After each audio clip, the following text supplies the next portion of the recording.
अस्सलाम वालेकुम स्टूडेंट्स। आज के लेक्चर में हम आउटलाइन ऑफ एन एसे कैसे ड्रा की जाती है, कैसे लिखी जाती है, और मैं उम्मीद करता हूँ कि ये मुख्तसर सा क्लिप सुनने के बाद आपको जो भी एसे आ जाए उसकी आउटलाइन बनाना आपके लिए कोई इशू, कोई मसला, कोई प्रॉब्लम नहीं रहेगा। Let's start. सबसे पहले आपने एसे का टॉपिक सिलेक्ट करना है और हमेशा कोई सोशल सा, जनरल सा टॉपिक सिलेक्ट किया करें जिसके बारे में आपको ज़्यादा से ज़्यादा इंफॉर्मेशन हो, ज़्यादा से ज़्यादा प्री नॉलेज हो जिसके बारे में आपको। इसके बाद आपने क्या करना है, आपने after the selection of topic you have to brainstorm. पहला जो काम करना है, आपने क्या करना है, ब्रेनस्टॉर्मिंग। ब्रेनस्टॉर्मिंग किसे कहते हैं? जब भी आप ऐसे लिखें, कोई भी आप ऐसे लिखें, तो ये काम आपने जरूर करना है। कौन सा? ब्रेनस्टॉर्मिंग। इसके मानी है to think over, to run up your mind, अपने जहन को दौड़ाना। यानी कि टू थिंक ओवर, जो टॉपिक आपने सिलेक्ट किया है उसके बारे में आपने सोचना है। डायरेक्ट ऐसे जो है कभी शुरू ना किया करें कि टॉपिक सिलेक्ट किया और उसके बारे में लिखना शुरू कर दिया। बहुत ही इसके जो आफ्टर इफेक्ट्स हैं, इसके इस तरह लिखने की वजह से मार्क्स आपके बहुत कम आएंगे। तो हमेशा ऐसे का टॉपिक सिलेक्ट करने के बाद आप ब्रेनस्टॉर्मिंग करें अच्छी तरह। ब्रेनस्टॉर्मिंग का मतलब है अच्छी तरह उस टॉपिक के बारे में सोचें। जो जो आइडियाज आपके जहन में आ रहे हैं, आपने क्या करना है, number 2, write down main points. जो भी मेन पॉइंट्स, जो भी मेन आइडियाज जो हैं अबाउट दैट टॉपिक आपके जहन में आते हैं, आपने उसको उन आइडियाज को, उन बातों को आपने मुख्तसरन आपने लिख लेना है। सबसे पहले आपने क्या किया, ब्रेनस्टॉर्म। और डायरेक्ट अगर आप ऐसे शुरू करेंगे कि टॉपिक आपने देखा और आपने उसको लिखना शुरू कर दिया, तो कोई आइडिया कहीं से होगा, कोई कहीं से होगा, सारा मिक्सअप हो जाएगा और एक खिचड़ी सी बन जाएगी। बहुत सारे आइडियाज आपके मिक्सअप हो जाएंगे। लिहाजा आपने सबसे पहले ब्रेनस्टॉर्मिंग करनी है हमेशा जब भी ऐसे लिखना है। और पेपर का जो लास्ट पेज है उसके ऊपर आपने ये मेन पॉइंट जो है बाकायदा लिख लेने हैं मुख्तसरन। इसके बाद आपने क्या करना है, रीअरेंज मेन आइडियाज। अब आपका जो मेन क्वेश्चन है ना, आउटलाइन वाला, मैं उसी की बेस बना रहा हूँ। मैं अच्छी तरह आगाह हूँ कि इररेलेवेंट ना लिखना चाहिए, ना बोलना चाहिए। मैं आपके टॉपिक की तरफ आ रहा हूँ, सिर्फ ये तमहीद ज़रूरी है।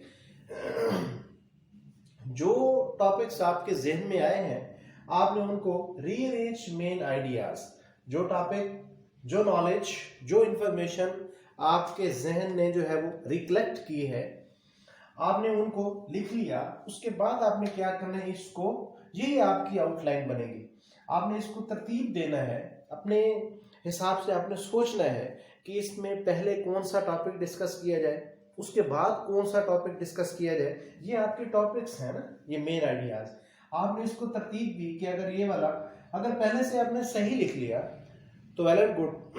अगर तरतीब आपकी आगे पीछे है तो आप इसको तरतीब दे लें कि ये वाला पॉइंट मैं अगर यहाँ पे डिस्कस कर लूँ तो ये ज़्यादा बेहतर रहेगा, ये पॉइंट यहाँ पे आ जाए और ये पॉइंट मैं यहाँ पे, इस तरह जो है, ये पॉइंट यहाँ पे डिस्कस कर लूँ, ये पॉइंट यहाँ पे। ये तरतीब आपने ज़रूर बनानी है। यही आपका सीक्वेंस है और यही आपका ऐसे है और यही आपकी क्या है जनाबे वाला, यही आपकी आउटलाइन है। अब आते हैं कि आपने ये बताना तो बहुत आसान है कि आपने सोचा अच्छी तरह उन पॉइंट्स को आपने लिखा, लेकिन आउटलाइन आपने कैसे लिखनी है, ये काम इंपॉर्टेंट है। First heading outline is the introduction, but it should be within 3 to 5 words. देखिए, आप कोई भी ऐसे लिखते हैं, whether it's historical essay, it's critical essay, it's descriptive essay, आप कोई भी ऐसे लिखते हैं, my aim in life लिखते हैं, आप जिंदगी के बारे में कुछ लिखते हैं, आप किसी पर्सनैलिटी के बारे में लिखते हैं, आप my favorite book, my favorite hero, कोई भी ऐसे आप सिलेक्ट करते हैं, तो सबसे पहला जो काम है वो तो आपने क्या करना है, आपने उस टॉपिक को जो है सबसे पहले इंट्रोड्यूस करवाना है। टॉपिक को इंट्रोड्यूस आपने कैसे करना है, ये देखें इंट्रोडक्शन वाला जो पैराग्राफ है, मैं पहले भी आपको ये गुजारिश कर चुका हूँ कि इंट्रोडक्शन वाला जो पैराग्राफ है वो सबसे लेंथी पैराग्राफ होता है, वही एक्चुअल आपके ऐसे होता है। पहला पैराग्राफ ही अच्छी तरह रीड आउट किया जाता है, पहले पैराग्राफ में ही आपका कंटेंट देखा जाता है, पहले पैराग्राफ में ही आपकी ग्रामर स्विचिंग देखी जाती है, पहले पैराग्राफ में ही सबसे मेन मिस्टेक जो है, जो मोस्टली स्टूडेंट्स करते हैं, वो क्या है, टेंस स्विच कर जाते हैं। तो पहला पैराग्राफ जो इंट्रोडक्शन वाला है वो आपने बड़े अच्छी तरह मेंटेन करना है।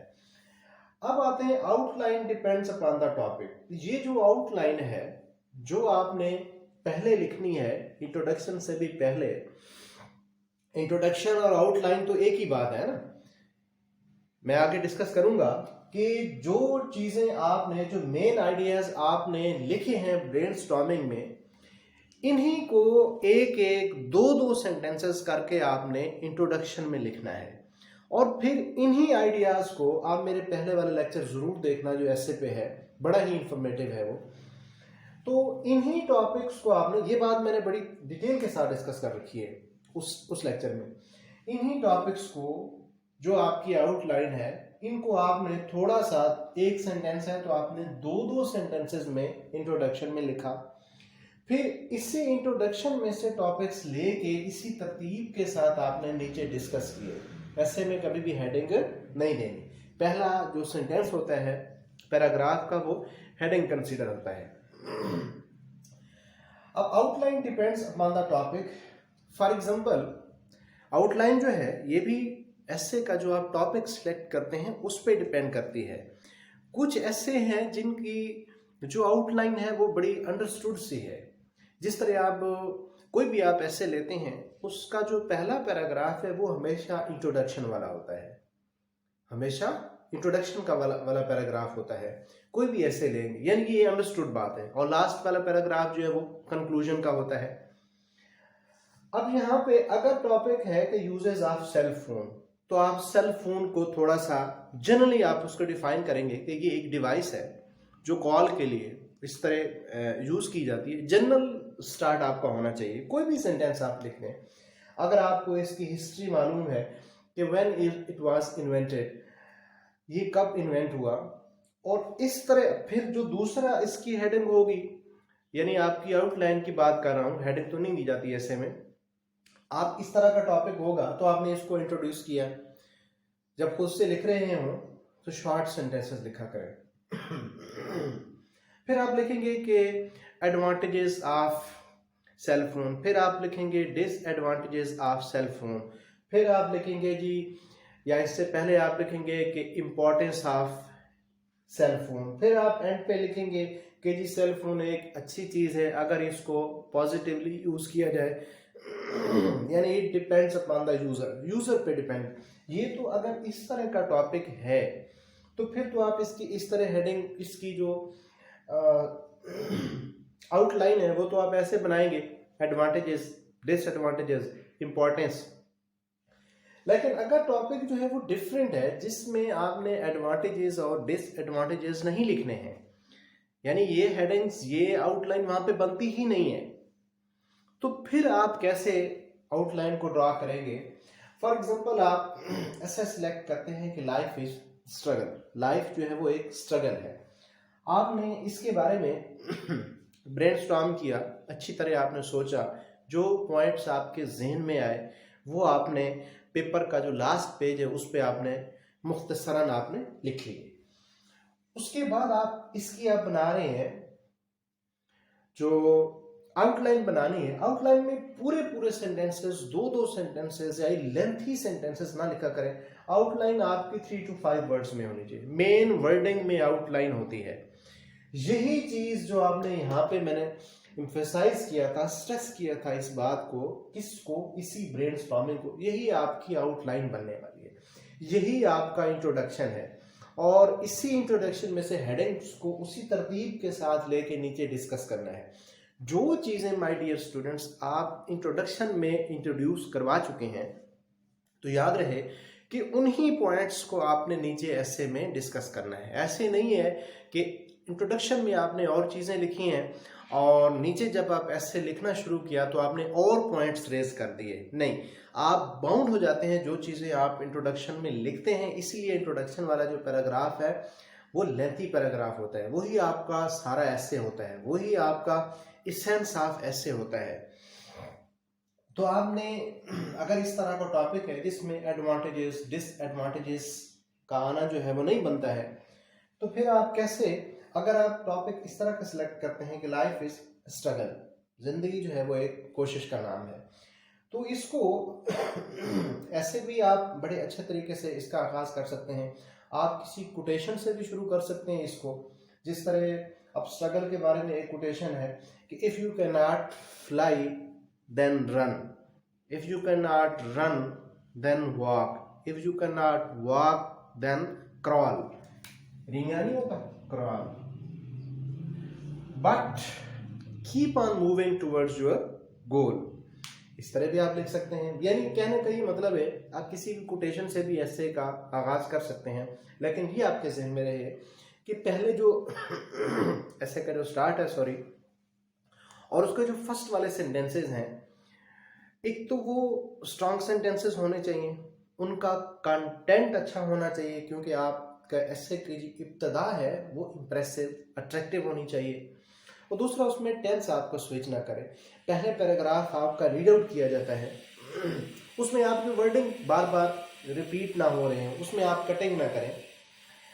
अब ये टॉपिक है तो आपने लिख दिया कि life is the second name of struggle, is the second name of life. या तो आप ऐसे लिख दें, या आप इसको ऐसे भी लिख सकते हैं कि लाइफ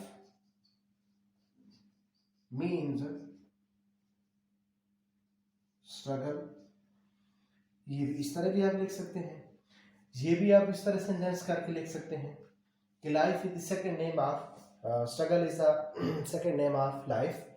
फिर आपने लिख दिया कि लाइफ ऑफ सक्सेसफुल पीपल।